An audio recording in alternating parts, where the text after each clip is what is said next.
If you think artists are born with a stylus in their hand, welcome to my personal gallery of pure secondhand embarrassment.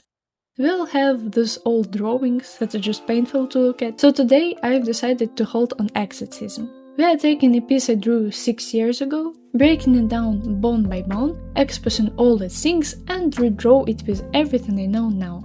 And here she is, the culprit behind today's redraw. My workflow 6 years ago was chaotic to say the least. I'd start with a sketch, fully render the face, and only then turn my brain on and actually think, wait, who is this? Why is she here and what's the story? Eventually I came up with the dark concept, a girl tangled in the spider webs, hanging upside down, and that really sounds creepy and atmospheric, right? But at the very last second before hitting save, I completely forgot to click flip canvas, and that's actually how this masterpiece sat on my computer. So what you're looking at is the result of a hilarious technical fail, mixed of course with a total lack of fundamentals. Back then I had absolutely no clue how to compose a head on canvas. I didn't know the golden rule of drawing: never crop a person at the joints or natural bends. That's exactly why we get this weird floating head lost in the dark space. Speaking of that space, it's literally pure black because it's a zero gradient or atmospheric perspective. The background doesn't recede. Instead, it literally pushes forward, flattening the entire drawing. And to say it looks bad is an understatement. The lighting in this piece has a mind of its own. Looking at the highlights on the right side of the face, you'd think the light is coming from the front right. But then, this highlight on the forehead suggests a second light source that doesn't actually exist. The light is coming from everywhere and nowhere all at once. The hair, eyebrows, spiders, and background all share the exact same volume, pure black. If you turn this image into grayscale, it all turns into a massive dark blob. The shadows are so dark that the subject just dissolves into the background. Remember the rule: the subject must always separate from the background through volume contrast. Dark against light or light against dark. Facial constructions rely on strict proportions to make a face look believable. In my case, I just winged it at every stage. As a result, she ended with a massive forehead and a naturally huge gap between her eyes and eyebrows, and a super cramped, tiny space between her nose and lips. The eyes looks like stickers. There is absolutely no volume to the eyeballs. The same goes for the lips. They're insanely glossy, but that gloss doesn't define their shape, it's just random white lines left on top. This is the most hilarious fail.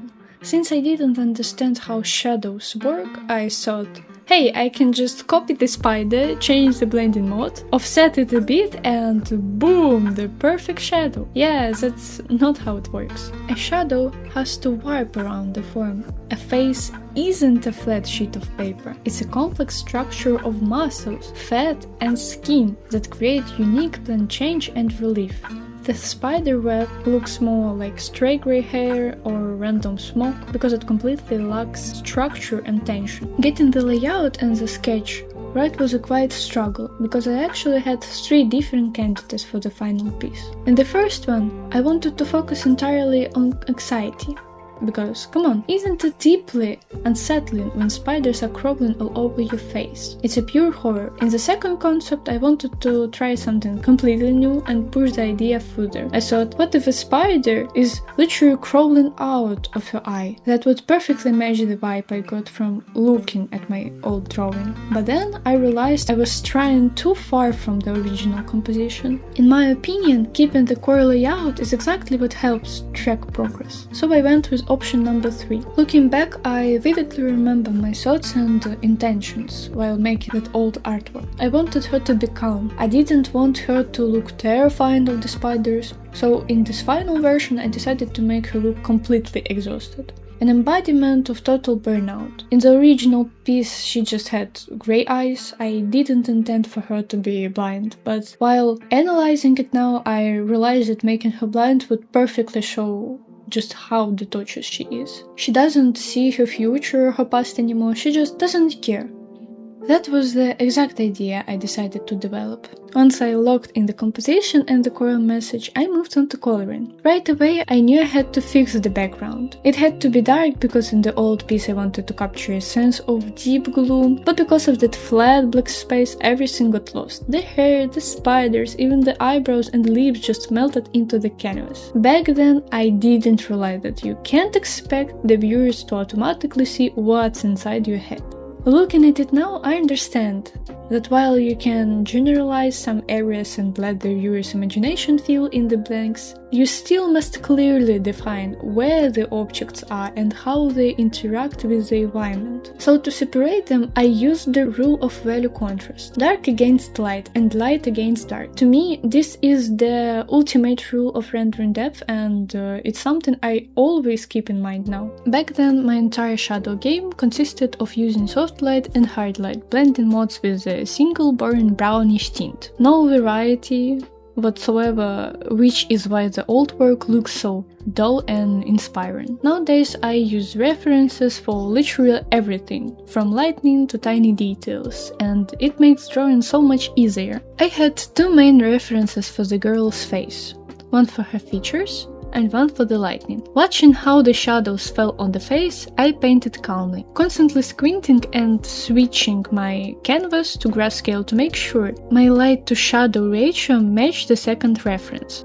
It perfectly showed the light direction, soft and diffused, creating gentle shadows. Of course, I couldn't resist my personal love for a strong light source, just to make that subsurface scattering pop on the skin. While painting, I tried to vary the skin tones by introducing blue, purple and green to make the colors punchier. Since skin is essentially pinkish and pink comes from red, we look at the complementary color wheel. The opposite of red is green, meaning that green actually makes the red look cleaner and more vibrant. You can clearly see this effect around the eyes. The same goes for the dark circles under her eyes. Where the skin is more yellow than red, I threw in some purple. There are also another great trick for rendering beautiful skin: the three-color rule. First, red for capillaries, placed where blood vessels gather, cheeks, nose, lips, and so on.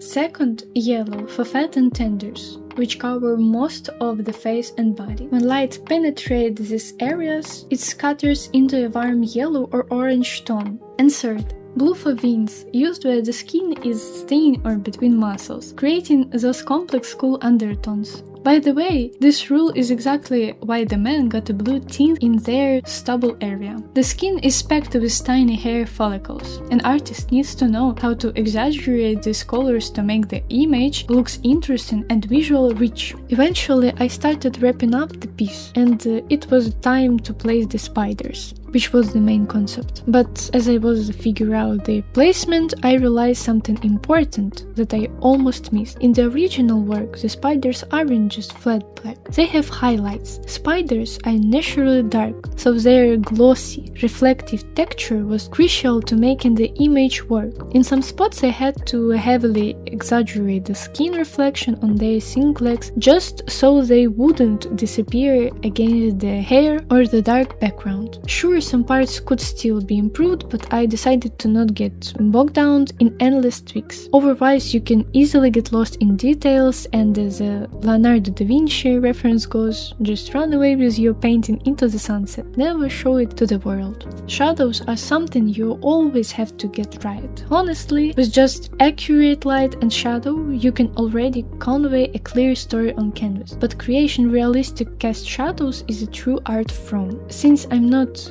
great at building 3D models yet, I just had to visualize how the spiders sit in space, where they touch her skin and where they lift off, to figure out exactly where the shadow would fall. And here I can confidently say I messed up. Even now during the editing process, long after I finished recording, I keep going back to the canvas to tweak these damn shadows because I still feel like I didn't make them realistic enough. But still, despite all the struggles overall, I'm really happy with how this turned out. It's been ages since I painted a pure portrait, so this was a great challenge for me. It was incredibly fun to work with complex skin tones again, and see what would come out of it in the end. But most importantly, it was amazing to see how much my vision and my ability to convey a concept have evolved over these past 6 years. This time I didn't have a crystal clear image of the final result in my head, but we broke down the core fundamentals of drawing, and that's exactly what made the new piece what it is.